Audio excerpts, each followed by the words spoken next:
Assalamualaikum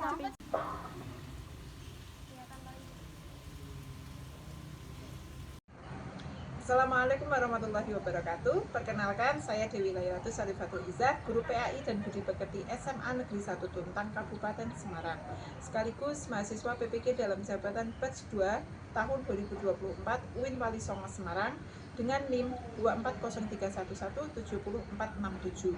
Pada kesempatan kali ini, saya akan melaksanakan praktik pembelajaran uji kinerja dengan nomor daftar ujian 2025 105465 pada materi ilmu kalam kelas 12 menggunakan model pembelajaran problem based learning. Selamat menyaksikan.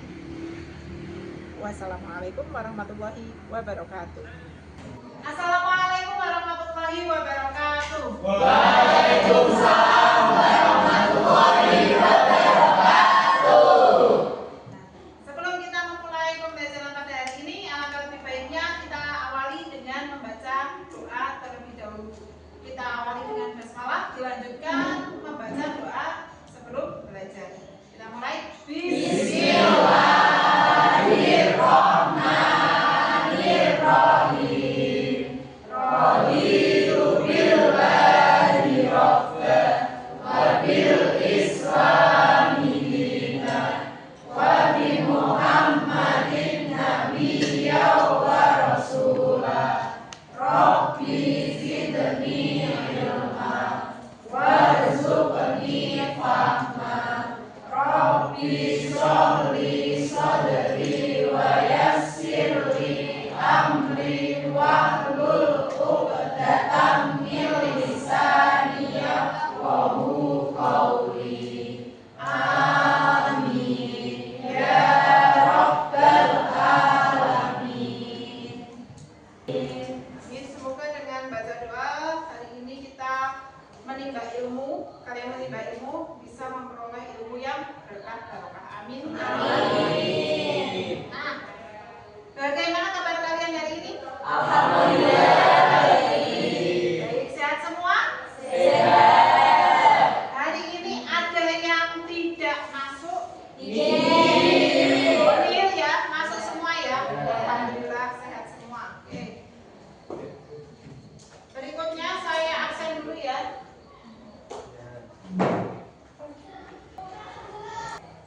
Anggita, Artalia, Avisena,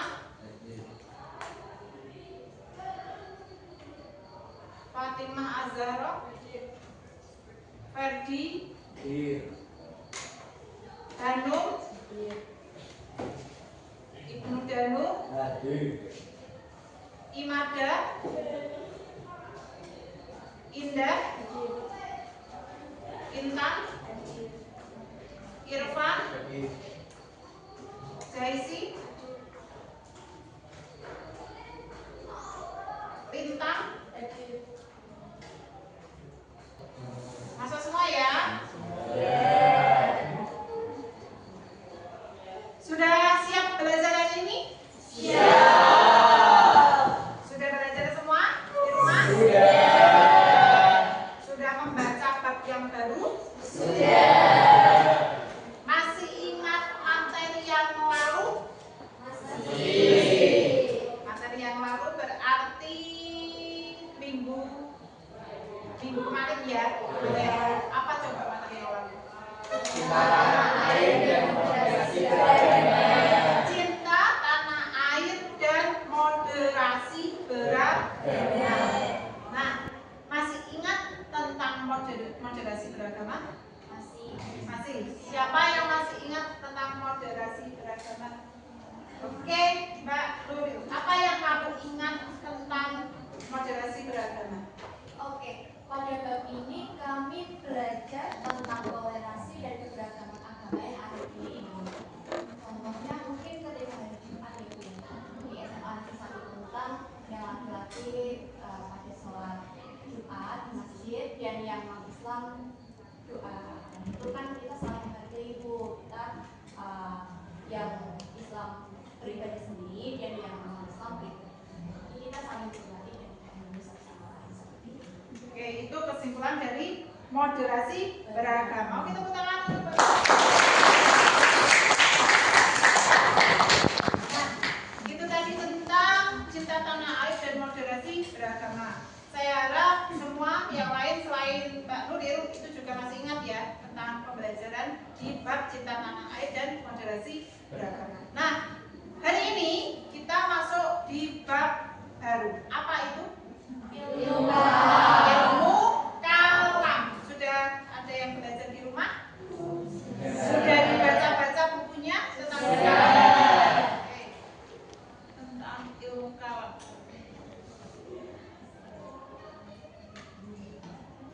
Nah, dalam pembelajaran ilmu kalam ini ada beberapa tujuan pembelajaran yang harus kalian capai. Tujuan pembelajaran yang harus kalian capai pada bab ini, yang pertama ada menjelaskan pengertian ilmu kalam. Yang kedua, mengidentifikasi dalil-dalil terkait ilmu kalam. Yang ketiga, mengklasifikasi tujuan ilmu kalam. Yang keempat, menganalisis manfaat ilmu kalam. Yang kelima, menganalisis karakter dalam mencapai insan kamil atau insan yang sempurna, itu artinya, dan menganalisis hikmah ilmu kalam dalam kehidupan. Nah, ada kurang lebih 6 tujuan pembelajaran yang harus kalian capai di bab ilmu kalam. Nah,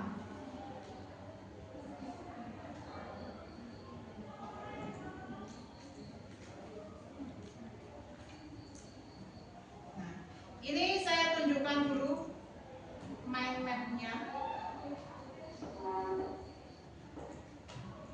Mind map-nya tentang ilmu kalam. Ada beberapa ruang lingkup yang dibahas dalam bab ilmu kalam. Ada apa saja di situ? Riwayat, nubuat, riwayat, dan saksian. Oke. Sebelum kita masuk lebih dalam di bab ilmu kalam, saya mau memberi pertanyaan tentang di ruang lingkup ilmu kalam ini. Ada 4 itu: ilahiyat, nubuat, ruhaniyat, dan syafiyat. Kan tadi malam ada yang sudah belajar ya, ada yang sudah membaca tentang ilmu kalam. Nah, ruang lingkup yang pertama itu ada ilahiyat. Ilahiyat itu berarti ruang lingkup yang membahas tentang apa, siapa yang tahu? Saya. Oke, Mas Irfan. Ilahiyat. Dijawab yang keras coba. Ilahiyat itu ada segala sesuatu yang berhubungan dengan Allah Subhanahu wa taala. Contohnya seperti sifat wajib bagi Allah, sifat mustahil bagi Allah, dan sifat jaiz bagi Allah. Sifat wajib bagi Allah, sifat mustahil bagi Allah, dan sifat jaiz bagi Allah. Itu tentang ilahiyat, berarti membahas tentang ketuhanan ya. Oke, ada sifat wajib dan sifat mustahil, itu ada berapa? Ada 20, jumlahnya sama, 20. Ada 20. Oke, untuk sifat jaiz Ada 1 saja. ada 1 saja. Oke, sip. Jadi tadi kamu sudah membaca ya Mas Irfan ya? Ya, selanjutnya, jadi ilahiyat itu benar ya, yang tentang ilmu ketuhanan. Jadi membahas tentang ada wujudnya Allah, terus sifat wajib, sifat mustahil, dan sifat jaiznya Allah. Nah, ruang lingkup yang kedua itu ada tentang nubuat. Nubuat itu tidak usah bingung dengan kata nubuat. Nubuat itu kalau dalam bahasa Arab bentuk jamak, artinya nabi. Nah, kalau bentuk tunggalnya ya nabi, bentuk jamaknya nubuat atau al-anbiya, itu bentuk jamak. Nah, kalau tentang nubuat itu membahas tentang apa? Yo, siapa yang tahu? Oke, Mas Tendi. Nubuat. Sejauh pengalaman saya, kalau nubuat itu pembahasan tentang yang berhubungan dengan Nabi dan Rasul. Pembahasan tentang hubungannya dengan Nabi dan Rasul. Oke. Tahu jumlahnya Nabi dan Rasul yang wajib diketahui? Ada berapa? 25 Nabi. Nah, Nabi itu diberkahi sama Allah, itu diberikan mukjizat. dalam pembahasan nubuat ini nanti kalian selain ada 25 nabi itu juga membahas tentang mukjizat. Nah, ada yang kamu tahu mukjizatnya nabi siapa? Nabi Musa. Oke, Nabi Musa alaihissalam. Mukjizatnya apa? Membelah laut merah menjadi dua. Ada 25. Ada hafal semua? Ada nyanyiannya ya? Coba nyanyi bersama. 3, ya.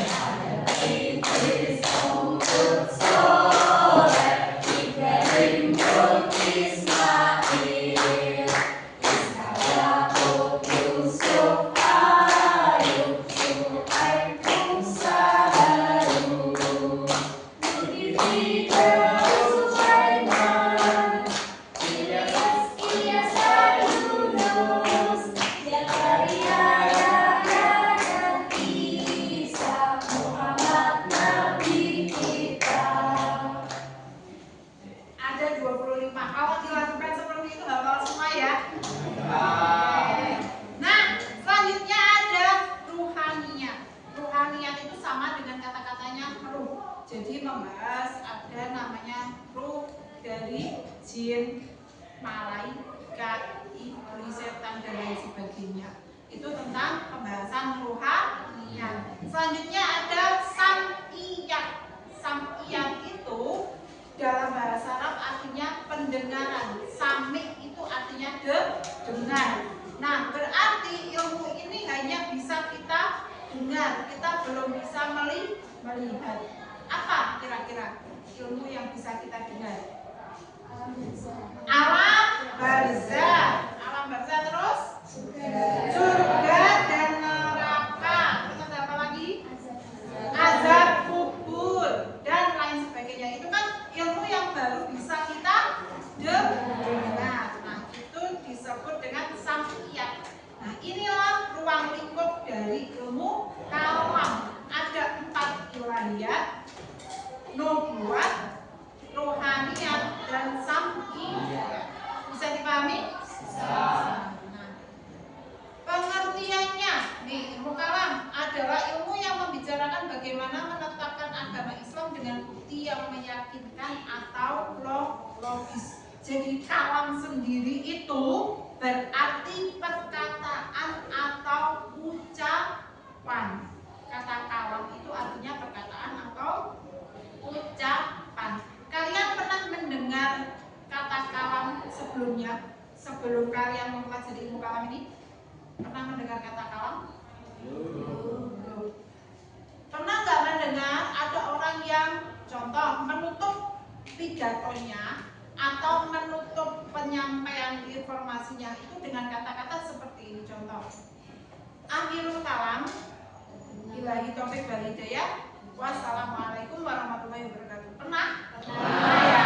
Nah, itu bukan akhirus salam, tapi akhirul kalam. Akhir itu kan artinya akhir, penutup. Kalam itu kan perkataan. Jadi kata penutup ini saya akhiri dengan salam tadi, wassalamualaikum warahmatullahi wabarakatuh. Nah, itu.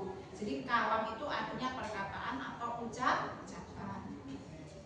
Nah, ini dalam Al-Quran sudah dijelaskan.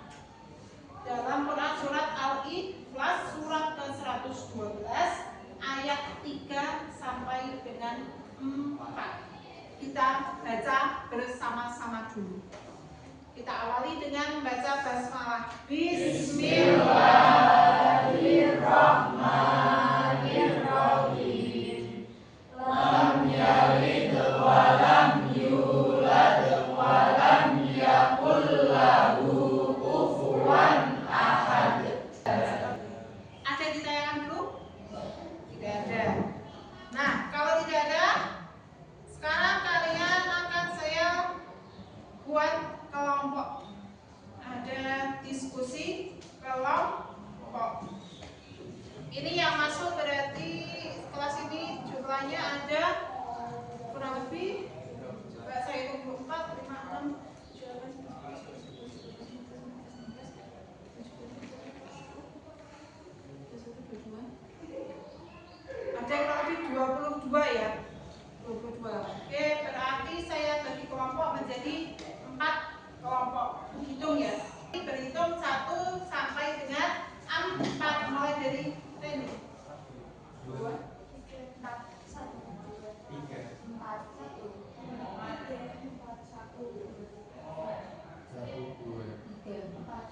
2.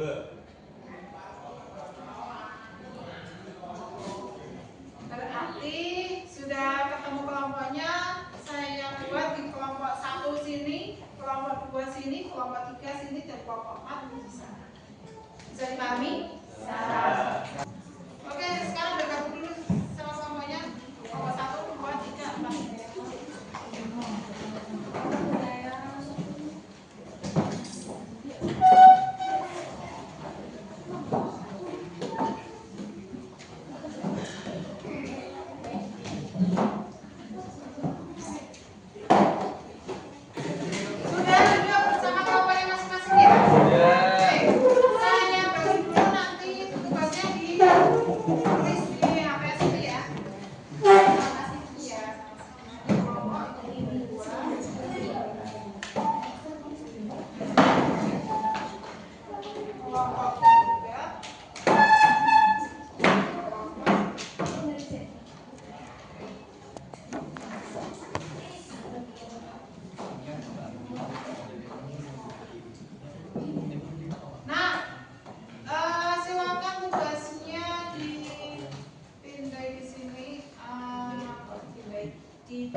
Jadi nanti tugasnya,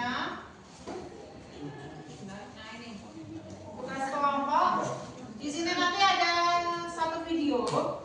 Silakan dilihat videonya bersama kelompok kalian.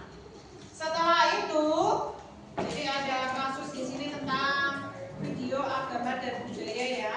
Ini nanti silakan linknya dicari di HP, terus disaksikan bersama kelompok kalian. Dan tugasnya yang pertama ini, catatlah permasalahan perbedaan atau khilafiyah. Khilafiyah itu artinya perbedaannya dalam kolom berikut ini. Bandingkan dan ungkapkanlah tentang dampak perbedaan khilafiyah pada orang lain dalam kehidupan sehari-hari. Nanti silakan dibuat kolom seperti ini di lembar HPS-nya.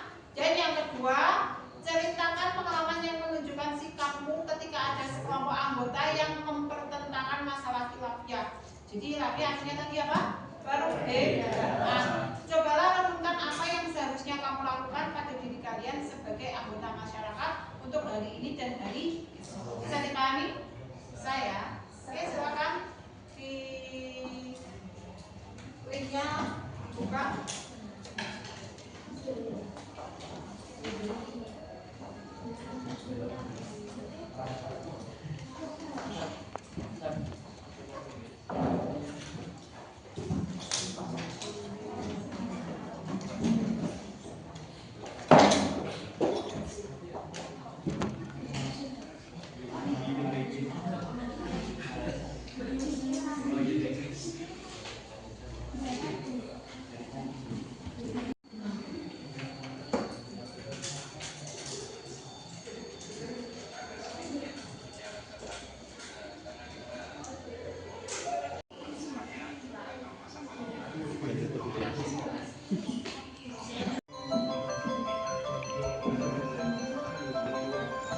Sebelum ada sekolah kepemimpinan itu biasanya mungkin tentang pembuatan pasar ganda atau mungkin secara sosialnya. Nah, sudah selesai semua untuk diskusi kelompok? Sudah. Sudah terisi semua ya lembar kerjanya? Sudah. Berarti kegiatan kita selanjutnya yaitu Presentasi. Nah, saya minta nanti dari kelompok 1 presentasi, terus nanti yang dari kelompok lain ada umpan balik. Jadi ada pertanyaan, terus nanti biar dijawab dengan kelompok 1. Bisa dipahami ya? Silakan diperhatikan, ada teman kalian nanti yang presentasi, terus jika ada pertanyaan silakan ditanya. Sudah siap? Sudah. Oke, silakan maju.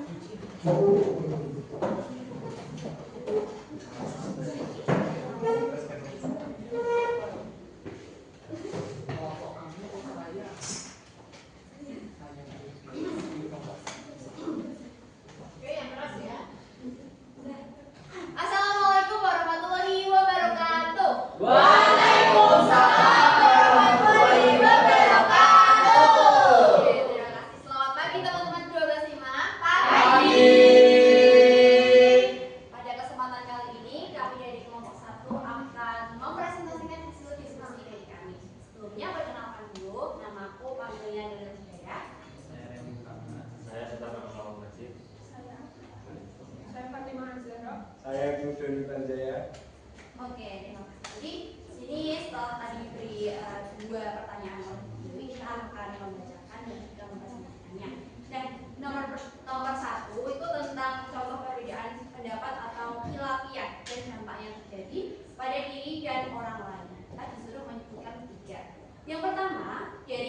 yang sudah ditonton untuk ditonton kita semua. Yang pertama itu yang kita lihat perbedaan posisi antara kelompok atau golongan minoritas dan mayoritas.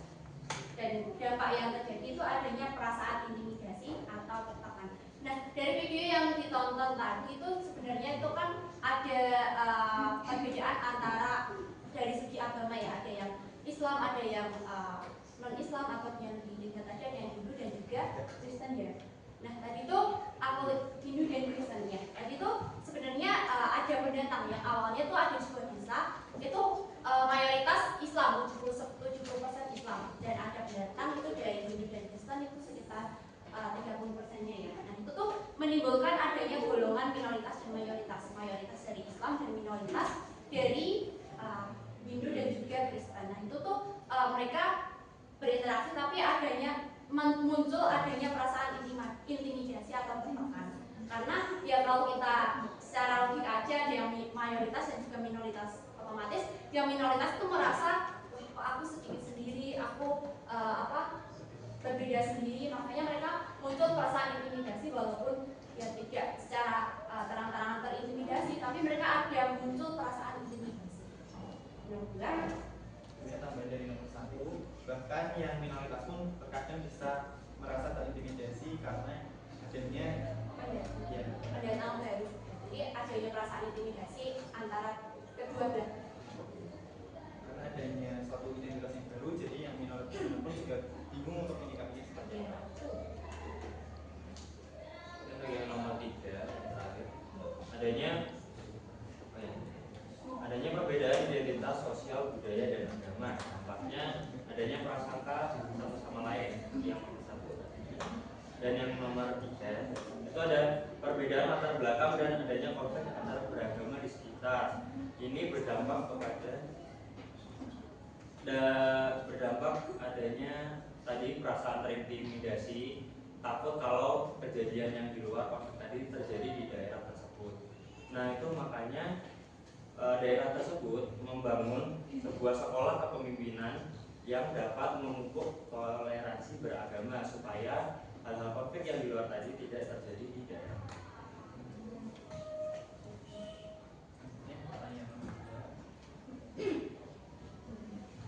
Langsung saja jawabannya. Yang pertama, belajar memahami, dalam artian memahami rasa simpati dan empati atas khilafiyah. Yang kedua, berperilaku sesuai tafsiran agama yang benar. Yang ketiga, meneladani sikap-sikap baik Nabi. Ini tadi adalah cara kita menyikapi perbedaan yang ada di sekitar kita dengan cara yang sudah dibacakan kemarin. Berikut adalah jawaban dari kami. Apakah ada yang ditanyakan? Oke, dari kelompok 3 berarti. Dari kelompok 3, silakan. Mau tanya apa? Ini, apakah latar belakang dari pengetahuan agama bisa menimbulkan khilafiyah? Ini nanti Latar mau belakang dari pengetahuan agama apakah bisa Menimbulkan khilafiyah? Apa tadi khilafiyah? Perbedaan. Silakan. jawab sesuai pengetahuan kami. Mohon nanti koreksi ya, Dewi. Iya. Jadi kalau kita lihat dari agama kita sendiri, kita sering melihat perbedaan. Misal ada Islam ilmu dan Muhammadiyah. Di situ ada cara sedikit prosesi ibadah yang agak berbeda. Misal di Muhammadiyah tidak usah menggunakan kumut, Iya. di ilmu Suku ya. harus menggunakan. Nah, maka itu adalah perbedaan itu adalah bisa dikatakan sebagai hikmah daripada agama itu sendiri. Nah, yang penting adalah satu dasar dan satu esensi imannya, yaitu Islam. Seperti itu. Dasarnya sama. Bisa dimengerti, saya pahami. Ya, terima kasih. Terima kasih. Ada yang mau ditanyakan lagi teman-teman? Cukup ya. Oke. Terima kasih atas perhatiannya. Kurang lebih mohon maaf apabila ada salah kata. Akhirul kalam. Wassalamualaikum warahmatullahi wabarakatuh.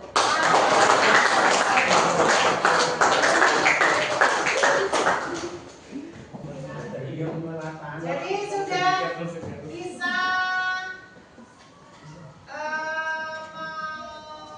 menyelesaikan kasus tadi ya. budaya dikaitkan dalam ilmu kalam. Oke. Nah, biar tidak boring atau bosan, kita explain dulu sebentar ya. Oke, clue-nya, clue-nya benar di tangan, salah di mulut. Benar di tangan, salah di mulut. Oke, kita mulai sekarang ganti Irfan. 3 ditambah 4. 3 tambah 4. Bingung tangan. Bingung tangan dulu. 8. Berarti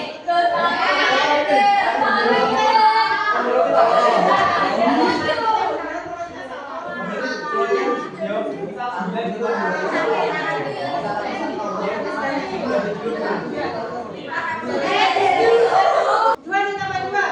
4.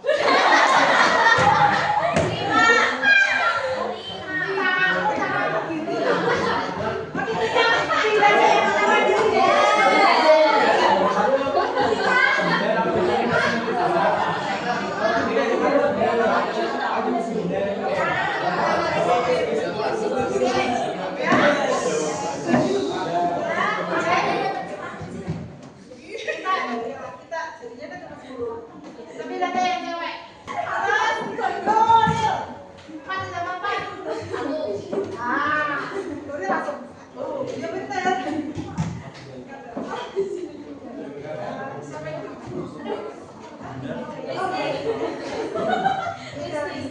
Bisa. 3 ditambah 4. 7.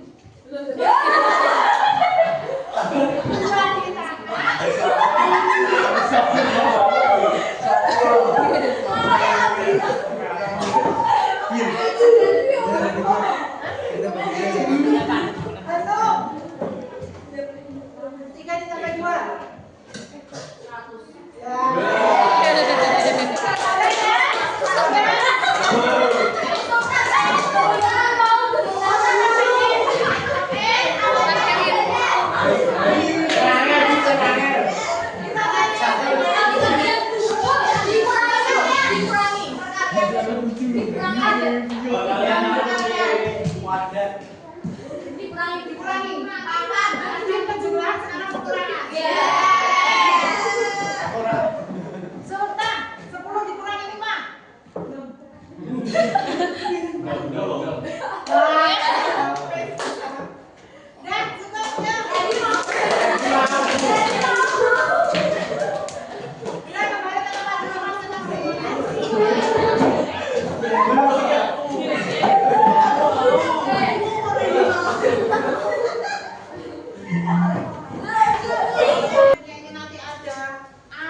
murojaah itu dibuka kembali, diingat kembali.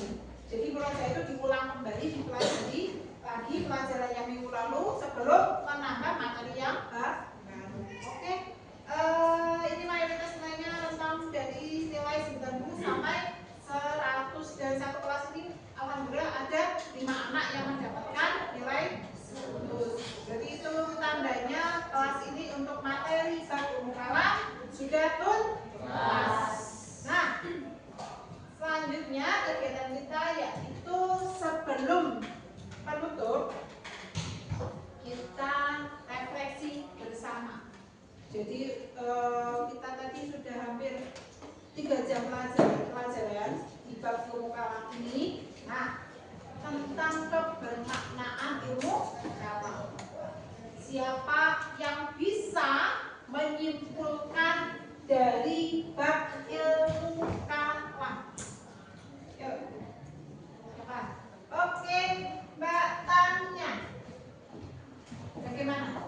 Jadi itu lingkupnya membahas mengenai 4. Oke, ada 4 apa saja? Yang pertama ada ilahiyah, Ya. sesuatu yang berhubungan dengan kebenaran seperti sifat wajib Allah, sifat Allah, kemudian sifat jaiznya. Oke, itu ilahiyah. Terus? Kemudian yang kedua ada nubuat, itu tentang nabi dan rasul, yaitu ada 25 nabi yang wajib diketahui, kemudian ada mujizat yang benar. Oke, terus? Selanjutnya ada rohaniyah, yang sama saja dengan ruh yang seperti yang diberikan tadi. Ya. Itu tentang sesuatu yang tidak terlihat secara fisik, secara jelas. Contohnya seperti jin, malaikat, setan. Ya, itu sedang. Oke. Terus? Selanjutnya yang terakhir ada samanya, itu seperti yang dikatakan tadi, sama itu artinya mendengar, berarti tentang sesuatu yang ilmu yang bisa diketahui dengan mendengar, seperti sesuatu tur, kemudian surga, neraka, dan sebagainya. Kemudian kesimpulannya yang lain yang selanjutnya itu dalam mempelajari ilmu kalam ini, Ya. kita jadi tahu bahwa ternyata ada banyak perbedaan dan agama kita. Dengan itu perbedaan itu bukanlah suatu hal untuk dijadikan konflik, tapi ternyata perbedaan itu adalah Oke, sip. Tepuk tangan.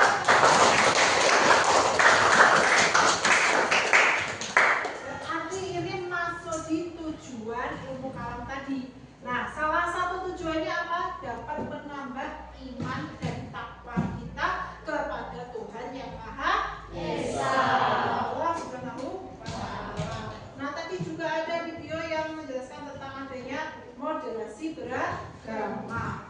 Itulah tujuan kita mempelajari ilmu kalam. Selain menambah iman dan takwa, kita juga untuk sosialisasi ke masyarakat itu kita bisa lebih memahami bahwa perbedaan itu tidak perlu untuk diperdebatkan, tidak perlu ada konflik dalam perbedaan, bahwa perbedaan itu adalah hikmah. Hikmahnya apa? Kita bisa saling menghormati dan menghargai satu dengan yang lainnya. Jadi kita bisa hidup